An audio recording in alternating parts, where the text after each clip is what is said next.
దివ్యాత్మ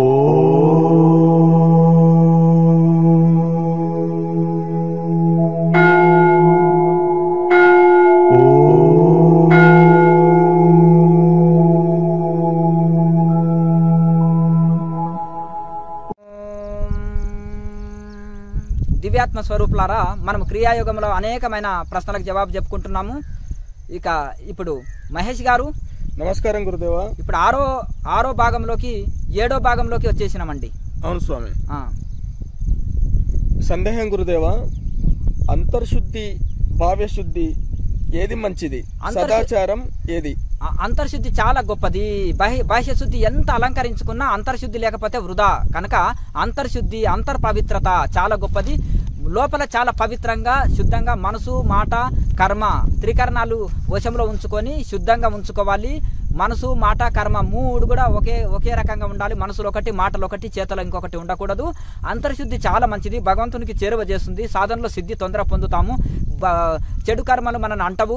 అలాగే శుద్ధ కర్మలు పుణ్యబలం పెరుగుతుంది. దానివలన అంతర్శుద్ధి లేకపోవడమే త్రికరణాలు 3 మనసు మాట కర్మ 3 అంటే ఒకటిగా లేనందుకే అన్ని పాపాలు అన్ని చేయగలుగుతాము. అలాగే అన్ని దోషాలు వస్తాయి. కానీ మనసు మాట కర్మ 3 వశంలో పెట్టుకుంటే అన్ని పుణ్యాలకు కారణం ఇదే. మనసుని మాటని కర్మని వశంలో పెట్టుకోవాలి. త్రికరణాలని వశంలో పెట్టుకుంటే అన్ని ఏది చేసినా పుణ్యమే. అందుకనే మనకు ఇవన్నీ ఈ అంతర్శుద్ధి జరుగుతుంటుంది. దీనివలన భగవంతునికి చేరువైతాము. ఏ సాధన చేసినా త్వరగా సిద్ధి పొందుతాము. అంతర్శుద్ధి చాలా ఉత్తమము. గురుదేవ, ఇంకో సందేహము. ఉపనిషత్ కాలంలో ఋషులంతా ఏ సాధన చేశారు? హిమాలయ సాధనలు యోగులు ఏవి చేస్తారు? అలాగే ఉపనిషత్ కాలంలో అంతా కూడా క్రియాయోగము చేసేవాళ్ళు. మీరు ఏ రామాయణం భారత భాగవతంలో ఏది చూసినా క్రియాయోగానికి శ్లోకాలు ఉన్నాయి. క్రియ అంటే నిష్కామ కర్మ అంటే క్రియాయోగమే. శ్వాసక్రియనే నిష్కామ కర్మ. ఏది చేయకుండా ఏది ఆశించకుండా చేస్తున్నాం కదా. సహజం కర్మ కౌంతేయ, ఇది సహజమైన కర్మ. ఈ శ్వాసక్రియ లేకుండా క్షణకాలం జీవించలేము కదా. మిగతా కర్మలు ఒక తినకుంటే ఒక రోజన్నా జీవిస్తగలుగుతాం, కానీ శ్వాస తీసుకోకపోతే నిమిషాల లోపల దేహం వదులుతున్నాము. ఇది సహజ కర్మ, సహజం కర్మ కౌంతేయ. దీని యోగ కర్మసు కౌశలయుక్తంగా చేయాలి. కౌశలయుక్తంగా నేర్పరతనంతో రేచకపూరక కుంభక సహితంగా దీన్నే కౌశలయుక్తం అంటారు. ఈ ప్రాణాయామ టెక్నిక్ లేకుండా శ్వాసని లయం చేయము. ముళ్ళుని ముళ్ళుతోటే తీయాలి, శ్వాసని శ్వాసతోటే లయం చేయాలి. అందుకని శ్వాసక్రియతోటే శ్వాసని లయం చేయగలుగుతాము. రేచకపూరక కుంభకం ద్వారా కేవల కుంభకంలో నిలవగలుగుతాము. ఈ సహజ క్రియ చేస్తే నిష్క్రియ స్థితిలో లభిస్తాము. క్రియ అంటే ఇదే శ్వాసక్రియ. ఈ క్రియ చేస్తేనే నిష్క్రియ స్థితిలో ఉండగలుగుతాము. ఇదే నిష్కామ కర్మ అని చెప్పారు. అలాగే ఇదే ఆత్మ ఉద్ధరణ కర్మ, ఆత్మని ఉద్ధరించుకునే కర్మ. అందుకనే ఋషులు మునులు అందరూ ఇది చేశారు. ఉపనిషత్తు కాలంలో ఇది చేశారు. ఇది ప్రాక్టికల్ సైన్స్. ఇక అందరికీ కూడా మానవులందరికీ కూడా కళ్యాణకారి. ఎవరికి వాళ్ళని ఆత్మని వాళ్ళు ఉద్ధరించుకోవడానికి ఇది చాలా సింపుల్ది, ఈజీది. ఎవరితోటి అవసరం లేదు, రూపాయి ఖర్చు లేదు, ఎక్కడ పరిగెత్తనక్కర్లేదు. కూర్చున్న దగ్గర మన ఇంట్లోనే మనం ఋషులు అయిపోవచ్చు. ఏ టైం వేస్ట్ లేదు, ఏ కర్మకాండం లేదు, ఏ డబ్బు ఖర్చు లేదు. చక్కగా కూర్చున్న దగ్గర నిరంతరం సాధన చేయాలి. సమయాన్ని ఇవ్వాలి, వైరాగ్యం కలిగి ఉండాలి, నిరంతరం సాధన చేయాలి. కొన్ని పద్ధతులు ఆహార నియమాలు పాటించాలి, కొన్ని సూత్రాలు పాటించాలి, యమ నియమాలు పాటించాలి. అంతే. చక్కగా సాధన చేస్తే మనం చక్కటి ఫలితం పొందుతాము. ఇంకో సందేహం గురుదేవా, సిద్ధాసనం పద్మాసనంలోనే సాధనలో ఎందుకు కూర్చోవాలి? అవి చాలా చక్కటి బెనిఫిట్స్ ఉంటాయండి. ఎందుకంటే భూమిపైన నేలపైన చక్కగా ఆనుకొని ఉంటాం కాబట్టి అది చాలా సాధనకు అనుకూలమైంది. బ్యాలెన్స్ కరెక్ట్ ఉంటుంది. నేలపైన చక్కగా కూర్చొని బ్యాలెన్స్ చేస్తాము. చక్కగా ఎక్కువ మెత్తగా ఉండొద్దు, ఎక్కువ గట్టిగా ఉండొద్దు, ఎక్కువ ఎత్తులో ఉండొద్దు. ఆసనం ఎక్కువ తక్కువ ఎత్తులో ఉండొద్దు. కొంచెం మనకు అనుకూలంగా ఎటువంటి డిస్టర్బ్ లేని స్థలంలో మనం చక్కగా కూర్చొని కొంచెం మెత్తపాటి దుప్పటి లేదా యోగ మ్యాట్ ఇటువంటిది వేసుకొని చక్కగా పద్మాసనం లేదా సుఖాసనం వేసుకుంటే భూమి పైన చక్కగా మన యొక్క కాళ్ళు తొడలు మంచిగా భూమి పైన చక్కగా ఆనుకుంటాయి. ఎక్కువ సపోర్ట్ ఉంటుంది, బ్యాలెన్స్ కరెక్ట్గా ఉంటుంది. చాలా అనుకూలమైంది. 72,000 నాడుల కనెక్షన్ని శుద్ధి చేస్తాయి. ఎక్కువసేపు సాధనలో కూర్చోగలుగుతాము. కాళ్ళు నొప్పి వచ్చిన ఆసనాన్ని మార్చుకోవచ్చు. కళ్ళు తెరవద్దు, శరీరాన్ని కదలకుండా కళ్ళు మూసుకొని నుంచే ఈ కాలు తీసి ఈ కాలు పైన పెట్టుకోవచ్చు. ఎక్కువ నొప్పి అనిపిస్తే మహాముద్ర ఒక నడువు నొప్పి కాళ్ళ నొప్పి అనిపిస్తే మహాముద్ర ఒక సెట్ వేసి కూడా కూర్చోవచ్చును. మధ్య మధ్యలో మహాముద్ర ఒక సెట్ వేసుకొనవచ్చును. ఏ ముద్రలో ఆనందం తన్మయత్వం కలిగితే ఆ సాధనలు ఎక్కువ చేసుకొనవచ్చును. కనుక ఈ సిద్ధాసనం పద్మాసనం అనేది చాలా అనుకూలమైంది సాధనకి. చక్కగా బ్యాలెన్స్గా ఉంటుంది శరీరము. ఇంకొక సందేహం గురుదేవా, శరీరం సహకరించని వృద్ధులు ఏమి చేయాలి? అంటే వాళ్ళు చక్కగా కూర్చొని వీలైనంత సహజ ప్రాణాయామాలు కొన్ని చేసుకొని ధ్యానం చేసుకుంటే ఇంకా ఈజీ ఉంటుంది, ఇంకా ఎలాంటి ఇబ్బంది ఉండదు. ఎక్కువ మరి వృద్ధాప్యంలో ఉన్నవాళ్ళు కానీ మేరుదండం మాత్రం నిటారుగా పెట్టాలి. కింద కూర్చోలేని వాళ్ళు కుర్చీలో కూర్చున్న మేరుదండం నిటారుగా పెట్టుకొని కొన్ని క్రియలు చేయాలి, అంటే కొన్ని ప్రాణాయామాలు చేయాలి. కొన్ని ప్రాణాయామాలు చేసి తర్వాత సహజ ధ్యానంలో ఉండవచ్చును. ఇంకొక సందేహం గురుదేవా, వాళ్ళు జ్యోతి ముద్ర ఇటువంటివి కూడా వేసుకోనవచ్చును. మిగతా ముద్రలు అన్ని వేసుకోనవచ్చును. మహాముద్ర ఒకటి చేయలేరు, మిగతాదంతా కుర్చీలో కూర్చొని అన్ని ముద్రలు వేసుకోనవచ్చును. అంత చేయొచ్చు. సహజ ప్రాణాయామం ఎక్కువ చేసి చక్కగా ధ్యానం చేసుకుంటే వాళ్ళు కూడా అందరు ఫలితమే పొందుతారు.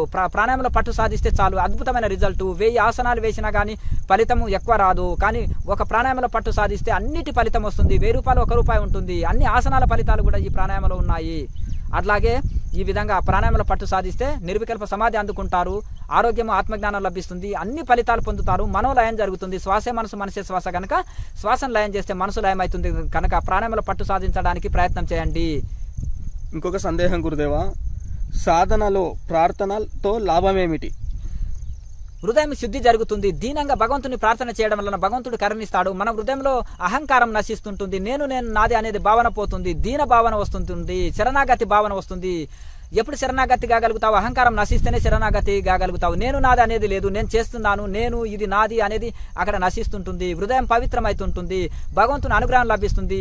అందుకనే ప్రతి మతంలో కూడా ప్రార్థనకు చాలా ఇంపార్టెన్స్ ఇస్తారు. కొన్ని మతంలో ఎక్కువ ప్రార్థన అనేది చేస్తారు. ఇంకా ఈ ప్రార్థన చేసిన తర్వాత హృదయం అంతఃకరణ శుద్ధి అవుతుంది. అప్పుడు ధ్యానం వెంటనే మనకు కుదురుతుంది, వెంటనే మనోలయం జరుగుతుంటుంది. అందుకనే ఈ యొక్క మన భగవంతుని ప్రార్థన చేసుకోవాలి, రుచులని ప్రార్థన చేసుకోవాలి. మీ మార్గంలో వస్తున్న మీ బిడ్డలము మీలాంటి స్థితి మీరు అందుకున్న నిర్వికల్ప సమాధి నిష్ట, మీరు అందుకున్న ఆ బ్రహ్మానంద స్థితిని మాకు కూడా కలిగించండి. మహాత్మా, మీ బిడ్డలము మీ మార్గంలో వస్తున్నాము, మీ సాధనలు మేము చేస్తున్నాము, మీ పరంపరలో మేము ఉన్నామని రుచులను కూడా ప్రార్థన చేసుకోవాలి. అఖండ చైతన్య రూపంలో ఉన్న భగవంతుని ప్రార్థన చేసుకోవాలి. అవసరం ఉంటే కొన్ని భగవంతుని యందు సంగీతంలో కొన్ని పాటలు పాడవచ్చు, కొన్ని భజన్స్ పాడుకొనవచ్చును. కొన్ని మంచి ప్రార్థన ఋషులు కనిపెట్టిన ఆ ప్రార్థనని మనం కూడా దాన్ని ప్రేయర్ చేసుకోనవచ్చును. తర్వాత కొంత ప్రార్థన చేసి సాధన చేసుకోవచ్చు. బయట కర్మకాండలు క్రియాయోగంలో చెప్పడం ఉండదు కనుక ఉండదు. కానీ ఒకవేళ మీరు చక్కగా కొంత మనము దైవ ప్రార్థన చేసుకొని సాధన చేస్తే వెంటనే కొద్ది నిమిషాల లోపలనే దైవ ప్రార్థన చేసుకొని వెంటనే సాధన చేస్తే వెంటనే అంతర్ముఖం అవుతుంది, దైవ కృప కలుగుతుంది. గురుదేవ, ఇంకొక సందేహము, మొదట ఓంకారాన్ని ఎందుకు ఉచ్చరించాలి? ఇంకొకటి, మనము ప్రతి ఒక్క దానికి మనం ప్రాసెస్ ఏంది అనేది చెప్పుకుంటాం కదండి. సంకల్పం దేనికోసం ఈ సాధన చేస్తున్నాము? ముక్తి కోసం చేస్తున్నాము. ఓ భగవంతుడా, నేను ముక్తి కోసం చేస్తున్నాను, నాకు ఏది అక్కర్లేదు ఈ ప్రపంచంలో, నాకు ముక్తి కలిగించు, మీ అనుగ్రహం నా మీద ఉండేటట్టు చూడండి అని ప్రార్థన సంకల్పం చేసుకుంటే ఇంకా రిజల్ట్ తొందరగా ఉంటుందండి. ఓంకారాన్ని తొందరగా స్టార్టింగ్లో ఎందుకు ఉచ్చరించాలి అని అంటారు కదా. ఓంకారం శుభసూచికము, ఏది చేసినా మంగళ శాసనం అంటారు. మంగళాచరణం పలికిన తర్వాతనే మనం ఒక శ్లోకమో, ఒక గురు శ్లోకమో, దైవ శ్లోకమో, ఓంకారమో ఉచ్చరించి ఏదైనా ప్రవచనం చెప్పినా, ఏదైనా మాట్లాడినా, ఇంకేదైనా ప్రారంభించినా కానీ ప్రతి ప్రారంభంలో కూడా మంగళాచరణం అంటారు. ఇది కూడా ఇప్పుడు యోగులు ఓంకారాన్ని ఉచ్చరిస్తారు. ఎందుకంటే యోగులకు భగవంతుడే ఓంకారము, త్రిమూర్తులు, త్రివేదములు, త్రిలోకములు సమస్తం ఓంకారంలో ఉన్నాయి కనుక ఓంకారమే దశవాచక ప్రణవః, భగవంతుడికి పేరే ఓంకారము. మరి ఆయనని ఆ నామాన్ని జపించండి, ఓంకారాన్ని ఏకాక్షరిని జపించండి, స్మరించండి. యోగి దర్శిస్తాడు, స్పర్శిస్తాడు, అనుభూతి పొందుతాడు కనుక ఆ ఓంకారమే పరమాత్మని సంపూర్ణంగా నమ్ముతాడు. ఆ విధంగా ఈ యొక్క ఓంకారాన్ని ఉచ్చరించడం వలన నాభి నుంచి ఈ యొక్క కంఠం భాగం వరకు ఈ యొక్క అన్ని శుద్ధి అవుతాయి. ఆ అంటే మనము నాభి నుంచి వస్తుంది, ఊ అంటే కంఠం నుంచి వస్తుంది, అంటే పెదవుల నుంచి వస్తుంది. 3 శబ్దాలతోటి సృష్టిలో ప్రతి శబ్దం ఉంటుంది కనుక ఈ యొక్క మొత్తము మూలాధారం నుంచి సహస్రారం వరకు కూడా శుద్ధి అయిపోతుంది. అన్ని రోగాలు దీర్ఘ ఓంకారంతో అన్ని రోగాలు నయమవుతాయి. మొదలు ఉద్గీతము అని అంటారు, అంటే 9 మనము శ్వాసం తీసుకొని పెదవులను మూసి 9 కంఠం ద్వారా శబ్దం చేస్తూ చేసే ఓంకారము. తర్వాత పెదవులని సన్నగా ఉంచి ఉచ్చరించేది ఉద్గీతము. తర్వాత పెదవుల ద్వారా శ్వాస తీసుకొని పెదవుల ద్వారా ఉచ్చరించేది అది మనము ప్రణవము అంటారు. ఈ 3 రకాల ఓంకారాన్ని ఉచ్చరించవచ్చు. దీర్ఘ ఓంకారము ఉచ్చరిస్తే కంఠము శుద్ధమవుతుంది, కంఠంలో కఫ సంబంధించిన రోగాలు పోతాయి, కంఠము మధురంగా తయారవుతుంది. అలాగే మనం చక్కగా పారవశ్య స్థితి, ఆనంద స్థితి కలుగుతుంది ఓంకారాన్ని ఉచ్చరించినప్పుడు. ఆ విధంగా మనము ఇది చేసుకోవచ్చును. దీర్ఘ ఓంకారాన్ని ఉచ్చరించి సాధన చేస్తే అద్భుతంగా ఉంటుంది. ఓంకారం అనేది పరమాత్మ కనుక ఆ పరమాత్మ నామము అది ఏకాక్షరి, బీజాక్షరి. ప్రతి మంత్రంలో కూడా అన్ని దేవతల నామాలు అనేది రైలు డబ్బా లాంటివి, ఇంజన్ లాంటిది ఓంకారము. ఇంజన్ లేకుండా రైలు డబ్బాలు నడవలేదు. ప్రతి రామాయ నమః, కృష్ణాయ నమః, శివాయ నమః అని ఏ పేరుకు మీరు తీసుకున్నా కానీ మొదలు ఓంని కలుపుతారు. ప్రతి మంత్రంలో కూడా, ప్రతి దేవతా పేరు ముందల కూడా, ప్రతి అష్టోత్తరాల్లో కానీ అన్నిట్లలో కూడా ఓం అని కలిపి దైవనామాన్ని నమః అంటారు. ఓం అని కలిపి శివాయ నమః, ఓం కృష్ణాయ నమః, ఇట్లా ఈ అంత ఓం కలుస్తుంది ప్రతి ఒక్క దాంట్లో. ప్రతి మంత్రంలో ఓం లేకుండా శక్తి లేదు. ప్రాణం ఓం అనేది బీజము, శక్తి.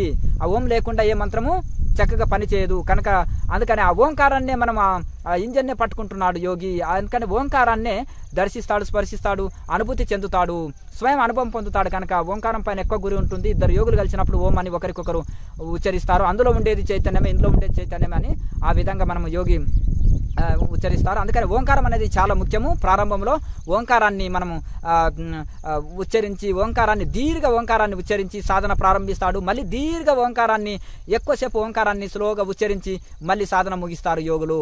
ఓం